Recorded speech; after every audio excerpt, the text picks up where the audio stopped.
"Babe, I lost my job," I said, my voice trembling as I walked into our Nashville apartment. I watched Marcus's face change from casual indifference to something much darker. The words hung in the air between us like a poison cloud, and I could see his mind racing behind those cold blue eyes I once thought were beautiful. "You what?" he snapped, dropping his phone onto the granite countertop with a sharp crack. "Charlotte, tell me you're joking." "My name is Charlotte Hayes, and I'm 35 years old. For the past 8 years, I've worked as a senior marketing director at Northrise Apparel, one of Nashville's most prestigious fashion companies. My job brought more than just a paycheck. It came with exclusive industry parties, networking events with celebrities, and connections that opened doors throughout the city. Marcus had always loved being my +1 to these events, charming clients and making contacts that somehow always seemed to benefit his struggling consulting business. But tonight, I was testing him. Earlier that day, I'd actually received the promotion of a lifetime, vice president of brand strategy, with a salary that would nearly double our household income. Instead of celebrating, though, I'd been haunted by a growing suspicion that had been eating at me for months. Marcus seemed more interested in my professional calendar than our personal life. He knew the names of my colleagues better than he knew my favorite restaurant. When I mentioned work stress, he'd ask about specific clients. When I suggested quiet nights at home, he'd remind me of upcoming industry events. "I'm sorry," I continued, forcing tears into my voice. "The restructuring hit my department hard.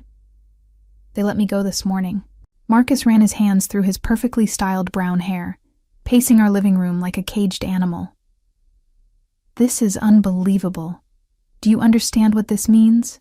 The Morrison account presentation is next week. I was counting on you introducing me to their marketing team." Not once did he ask if I was okay. Not once did he offer comfort or reassurance. Instead, his first thought was about his business opportunities.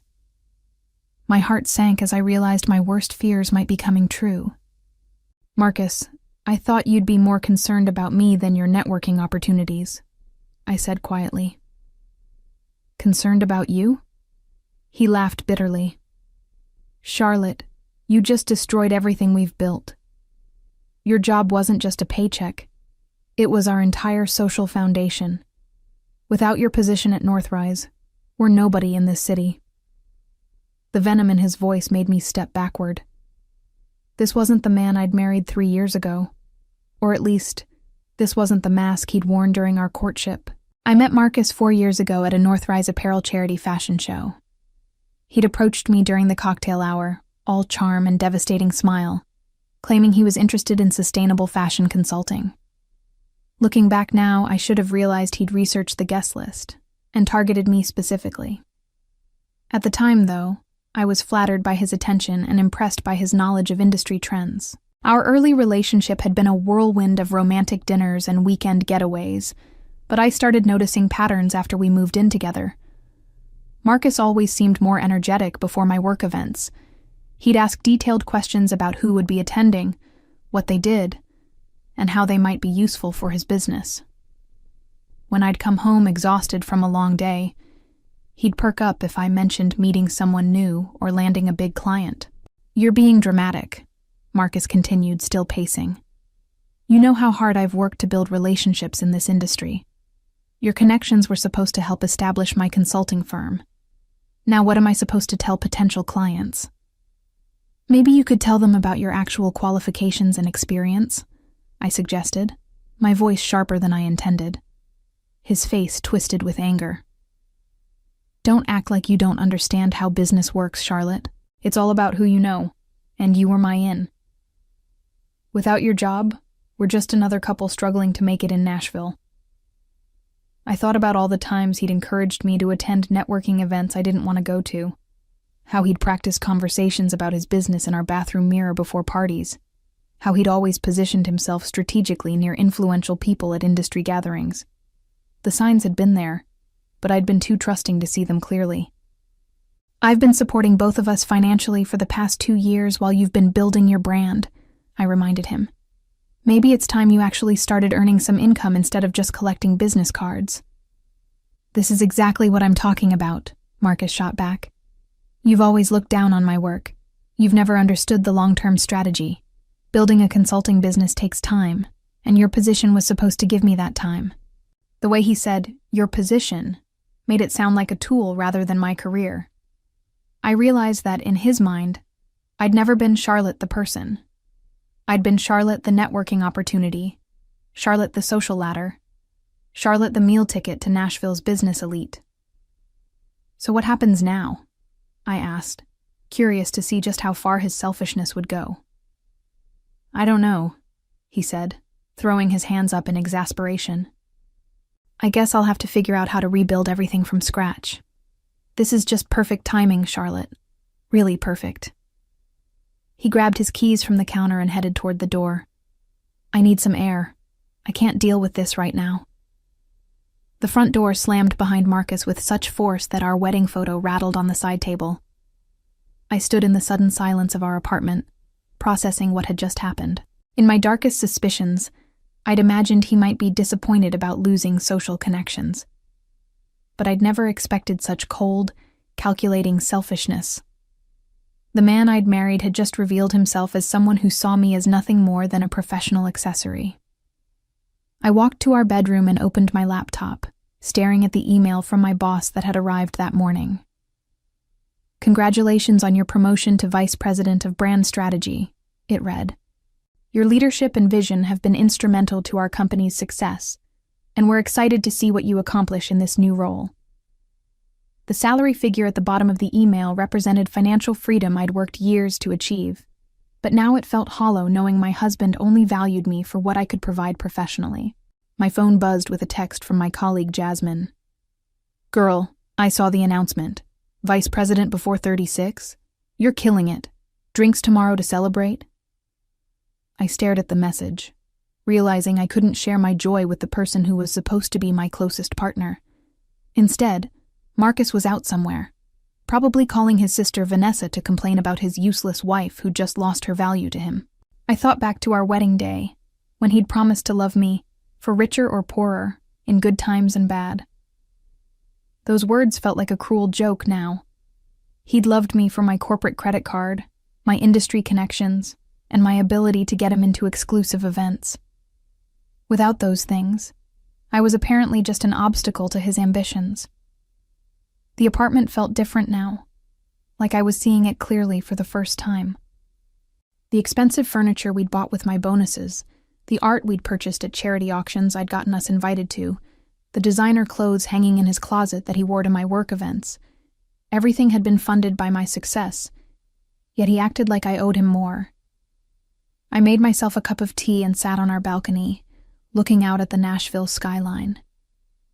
The city lights sparkled below, representing thousands of dreams and ambitions. I'd worked so hard to build my career, to earn respect in a competitive industry, to create a life I could be proud of. But somehow, I'd allowed Marcus to make me feel like my worth was tied to what I could do for him, rather than who I was as a person. Tomorrow, I would tell him the truth about my promotion. But tonight, I needed to process the devastating realization that my marriage might be built on a foundation as shallow as my husband's social climbing aspirations. The test had revealed more than I'd bargained for, and I wasn't sure our relationship could survive the truth about either of us. Marcus didn't come home until nearly midnight. I heard his key in the lock, followed by the careful footsteps of someone trying not to wake a sleeping spouse. I lay in our bed, eyes closed but very much awake, listening to him move around the apartment. Part of me wanted to confront him immediately, to end this charade and reveal my promotion. But another part of me needed to see how far his selfishness would go. The next morning, I found him at the kitchen table with his laptop and phone, surrounded by coffee cups and what looked like business plans. He barely glanced up when I entered. "I've been thinking about damage control," he announced without any greeting or apology for his harsh words the night before. "We need to start reaching out to your former colleagues immediately. If we position this right, maybe we can maintain some of those relationships even without your official position."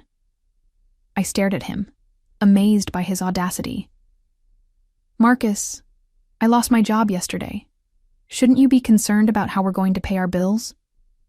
Of course I'm concerned about money, he said, though his tone suggested otherwise. But the real loss here is strategic. Do you realize how long it took me to build rapport with the Northrise executive team? And now I'll have to start over with some other company's marketing department. Some other company? I asked. You mean where I might find a new job? Well, obviously you'll need to find something in the same industry, Marcus replied, as if I were being deliberately obtuse. Preferably with a company that has even better connections than Northrise. Maybe Dravenmark Capital has openings in their marketing department. Their client base would be perfect for my consulting services. I watched him scrolling through job postings on his laptop, not for me, but presumably researching companies that might benefit his networking goals. This wasn't a husband trying to support his wife through a difficult time. This was a business strategist recalculating his approach to achieving his own objectives. What if I wanted to try something completely different? I asked. Maybe leave marketing altogether and pursue something I'm passionate about. Marcus finally looked up from his screen, his expression incredulous. Charlotte, this isn't the time for a career change. We need to be smart about this. Your value isn't just your salary, it's your position in the industry. Without that, what do we have to offer? The way he said we made my skin crawl. There was no we in his thinking, only Marcus and his schemes, with me serving as his unwitting accomplice. I'm going to shower, I announced, needing to escape his calculating gaze. In the bathroom, I turned on the water and sat on the edge of the tub, processing his words. Your value isn't just your salary, it's your position in the industry. He'd reduced our entire relationship to a business transaction. I wondered how long he'd viewed me this way, and whether there had ever been genuine feelings between us. When I emerged from the bathroom 20 minutes later, I could hear Marcus on the phone in the living room. His voice carried a tone I'd never heard before, conspiratorial and intimate. I crept closer to listen, my heart pounding. I know, he was saying. The timing couldn't be worse. But maybe this is actually an opportunity for us. Us? I pressed myself against the wall, straining to hear more. Charlotte losing her job changes everything, Marcus continued. I don't have to pretend anymore. She was useful for getting me established. But now... His voice trailed off as he moved further from the bedroom. I felt like I'd been punched in the stomach. Who was he talking to? And what did he mean about not having to pretend anymore? I grabbed my phone and quietly opened the voice recording app, then crept closer to the living room. Marcus was standing by the window, his back to me, speaking in hushed tones. Vanessa, you don't understand, he said, and I realized he was talking to his sister. Charlotte's job was everything. The parties, the connections, the social status. That's what made this whole arrangement worthwhile. Arrangement? My hands trembled as I held the phone, making sure it was capturing every word. I know you think I'm being harsh, Marcus continued, but you didn't see how she looked at me last night, like I was supposed to comfort her or something. She doesn't get it. This was never about love. It was about building something bigger. I had to bite my lip to keep from gasping out loud. 3 years of marriage, and he was calling it an arrangement. Listen, Marcus said, his voice dropping even lower. There's something else I need to tell you. Remember Gabriel from the Bright Ridge Media launch party? We've been seeing each other for about 6 months now. My legs nearly gave out. An affair. He was having an affair. I know, he said, apparently responding to Vanessa's reaction. But Gabrielle works in brand management at Corswell Electric. She has connections throughout the entertainment industry, and her family owns 3 hotels in downtown Nashville. She's everything Charlotte was supposed to be, but better. I felt bile rising in my throat. While I'd been working 60-hour weeks to support both of us, he'd been building a relationship with someone who could provide superior networking opportunities. The plan was to wait until I'd extracted everything useful from Charlotte's professional network, Marcus continued. But now that she's lost her job, there's no point in prolonging this. Gabrielle's already introduced me to 2 potential clients, and her father is considering hiring my firm for their hotel marketing campaigns. I heard him laugh, a sound that chilled me to the bone. Charlotte thinks this is about emotions and marriage vows, he said mockingly.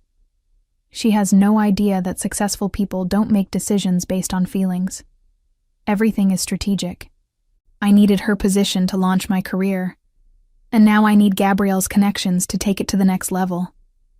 Of course I feel bad for Charlotte, he added, though his tone suggested otherwise. She's not a terrible person. She's just naive. She actually believed I married her because I loved her. The recording on my phone showed 8 minutes and counting. I had enough evidence to destroy him, but I kept listening, needing to understand the full scope of his betrayal. Gabrielle understands how business works, Marcus went on. She doesn't get emotional when I have to work late or attend industry events. She sees our relationship as a partnership where we both benefit professionally. It's so much more mature than whatever Charlotte thought we had. I heard footsteps approaching and quickly slipped back toward the bedroom, my heart hammering. Marcus appeared in the doorway moments later, his phone call apparently finished. "Hey," he said with a casual smile, as if he hadn't just been planning my replacement. "I was thinking we should start making a list of your professional contacts. We need to reach out before word spreads about your termination." I stared at him. This man I'd shared a bed with for 3 years.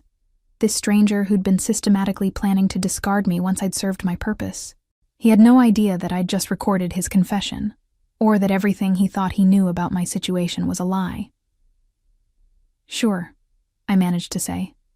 "Let me just get my laptop." That afternoon, while Marcus was at what he claimed was a client meeting, but was probably a rendezvous with Gabrielle, I sat in our living room with my laptop and my phone, planning my next moves.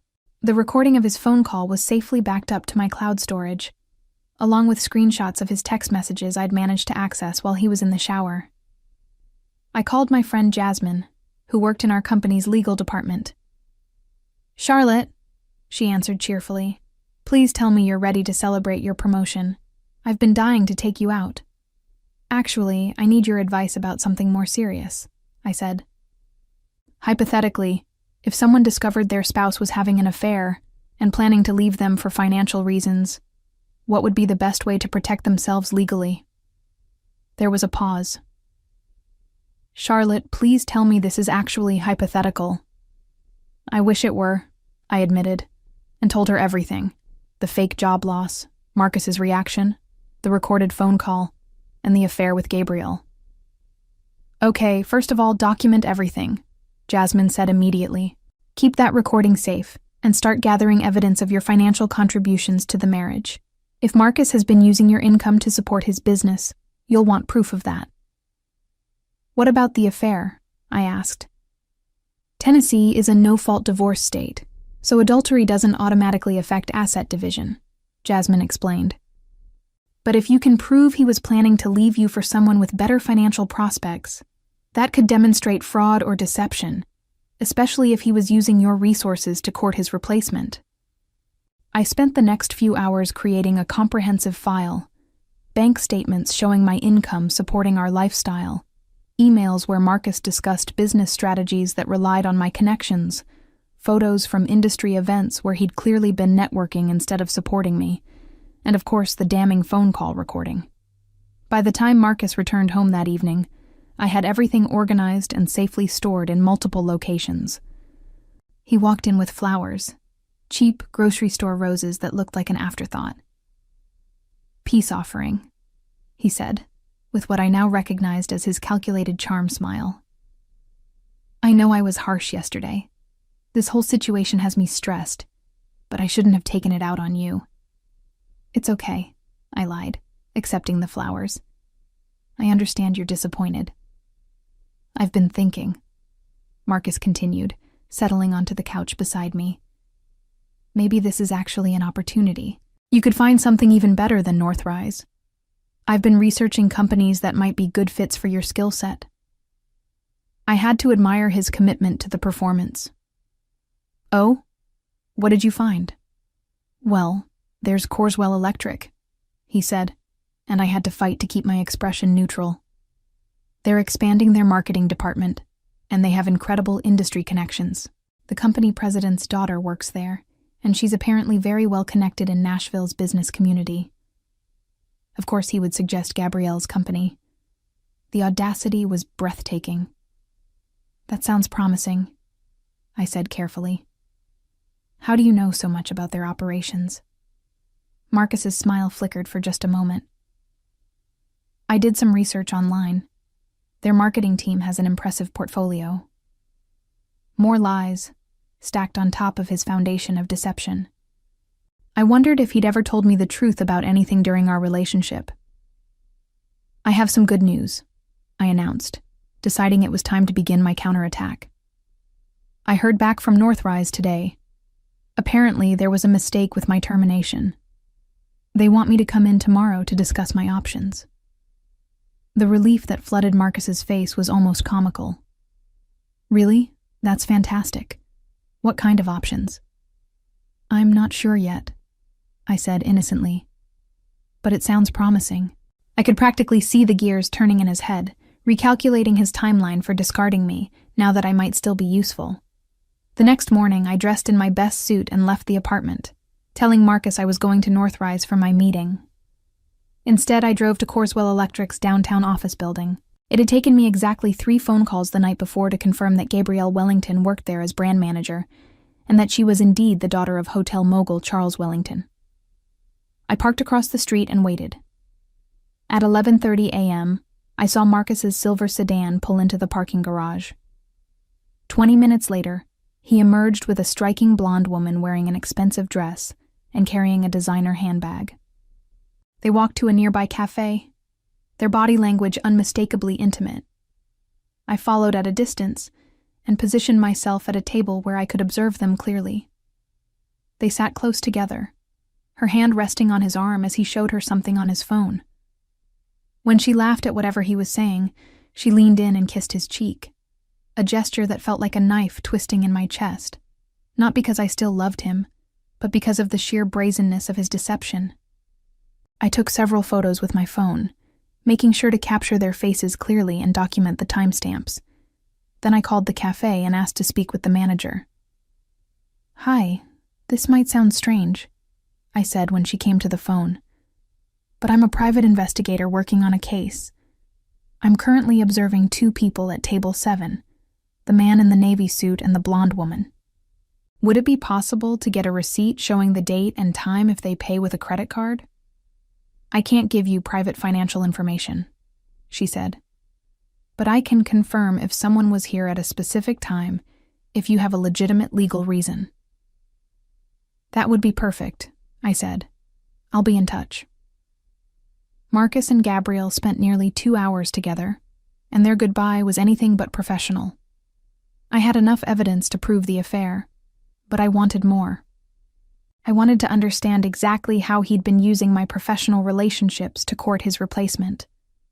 That evening, Marcus returned home with an unusual amount of energy. He practically bounced through the door, humming under his breath. "Good news," he announced. "I landed a new client today. Corswell Electric wants to hire me for a marketing consultation project." I looked up from my laptop, feigning surprise. "Wow, that's amazing.